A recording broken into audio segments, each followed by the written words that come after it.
गांधी को नेता विपक्ष बनाया गया है जी, तो कैसे देखते हैं, इससे क्या प्रभाव रहेगा इससे? मैं आदरणीय राहुल गांधी जी को एज ए नेता प्रतिपक्ष, एज ए एलओपी हार्दिक बधाई देता हूं, शुभकामनाएं देता हूं और आशा और उम्मीद करता हूं कि जिस उम्मीदों के साथ हिंदुस्तान की जनता ने उनको नेता प्रतिपक्ष बनाया है, उसी उम्मीदों के अनुसार राहुल जी लोकसभा में जन हितैषी मुद्दों पे भारतीय जनता पार्टी की सरकार को घेरेंगे और आम जनमानस के मुद्दों के हितों की रक्षा करने का काम करेंगे। क्योंकि जिस तरह से पिछले लोकसभा चुनाव में जनता वर्सेस नरेंद्र मोदी जी का चुनाव था और इस लोकसभा चुनाव में नरेंद्र मोदी जी की नैतिकता के तौर पे हार हुई है और अंकगणित के तौर पे जीत हुई है। जिस तरह से हार कर जीतने वाले को ही बाजीगर कहते हैं, आज उसी भूमिका में राहुल जी हमें हाउस के अंदर दिखाई देंगे।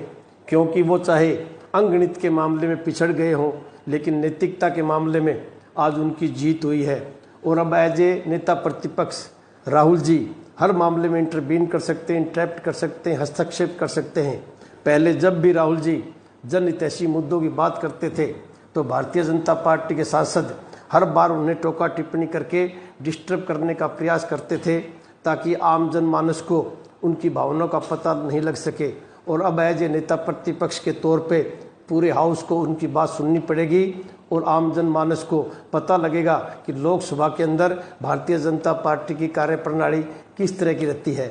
और आप देखते हैं कि पिछले 10 साल में जिस तरह से नरेंद्र मोदी जी ने हाउस के अंदर किसी की कोई परवाह नहीं की, प्रत्येक सांसद के अधिकारों का हनन करने का काम किया था। चाहे 146 सांसदों को संसद से निकालकर आनंद फानन में बिल पास कराने की बात हो, और चाहे लोकसभा अध्यक्ष ने जिस तरह से डिस्ट्रिक्ट सेशन जज की फैसले की रजिस्टर्ड कॉपी आने से पहले ही राहुल जी की संसद सदस्यता निरस्त कर दी और आनंद फानन में उनका घर भी खाली कराने का नोटिस दे दिया।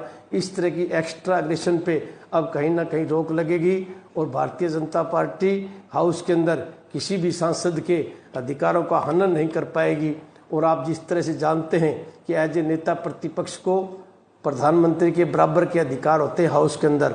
अब वो किसी भी मसले की जानकारी मांग सकते हैं। अब वो सीबीआई और सीईसी की मीटिंग में जाएंगे, वहाँ पे अपने पॉइंट्स रखेंगे और बाहर आके भारतीय जनता पार्टी की कार्यप्रणाली से आम जनमानस को अवगत कराने का काम करेंगे। और इसी तरह से वह इलेक्ट्रॉनिक बॉन्ड की फाइल भी देख सकते हैं, राफेल की फाइल देख सकते हैं, गोदी मीडिया पे 10 साल में कितना खर्चा हुआ, इन सब की वो जानकारी हासिल कर सकते हैं। क्योंकि पिछले 10 साल में जिस तरह से नेता प्रतिपक्ष का पद खाली था, कोई भी व्यक्ति अधिकृत नहीं था उनसे किसी तरह की जानकारी हासिल करने के लिए। लेकिन अब राहुल जी नेता प्रतिपक्ष के तौर पे इस तरह की हर जानकारी हासिल कर सकते हैं और पता लगा सकते हैं। क्योंकि आज जिस तरह से मीडिया निचले स्तर पे आ चुका है, क्योंकि कारपोरेट घराने शौकिया तौर पे टीवी चैनल चलाते हैं और उसकी एवज में सरकार से अपने मन माफिक नीतियाँ बनवाते हैं। और इसलिए पिछले 10 साल में करोड़ों रुपए की सब्सिडी कारपोरेट हाउस को दी गई, ये सभी इसी का परिणाम है। इस पर अब कहीं ना कहीं रोक लगेगी।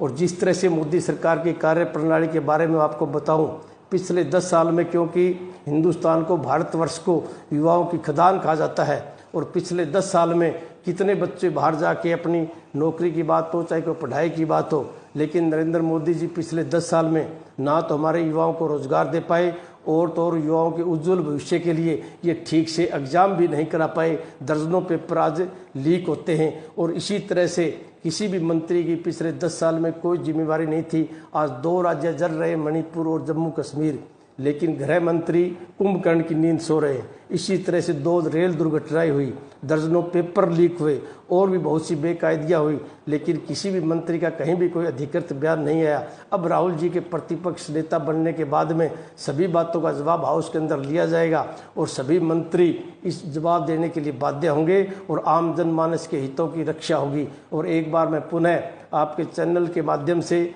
आदरणीय राहुल गांधी जी को एज ए नेता प्रतिपक्ष के तौर पे हार्दिक बधाई देता हूँ, शुभकामनाएं देता हूँ। धन्यवाद। जय हिंद।